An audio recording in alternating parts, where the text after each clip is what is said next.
হরিপুর নানা কারণে আলোচিত একটি জনপদের নাম, কিন্তু সাম্প্রতিক সময়ে সবচেয়ে বেশি আলোচিত হচ্ছে হরিপুর অন্য একটি কারণে। সেটা হচ্ছে প্রশাসনের সাথে দ্বন্দ্বে প্রথমে অবৈধ গরুর হাট উচ্ছেদ এবং এঠার ক্ষত কাটিয়ে উঠতে না উঠতে দুধারে সড়কের নির্মিত অবৈধ স্থাপনা সরিয়ে নেওয়ার জন্য প্রশাসনের মাত্র কয়েক ঘন্টার আলটিমেটাম।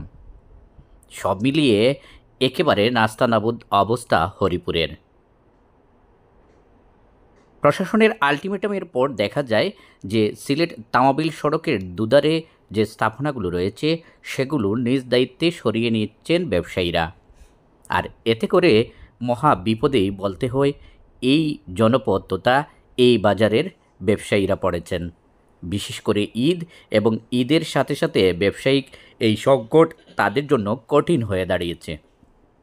প্রশাসনের পক্ষ থেকে যেটা বলা হচ্ছে যে স্থাপনাগুলো যদি নিজ দায়িত্বে সরিয়ে নেওয়া না হয় তাহলে তারা আবারও বুলডোজার লাগাবেন হরিপুর বাজারে, যেমনটি গত 2-3 দিন আগে করা হয়েছে গরুর হাটে।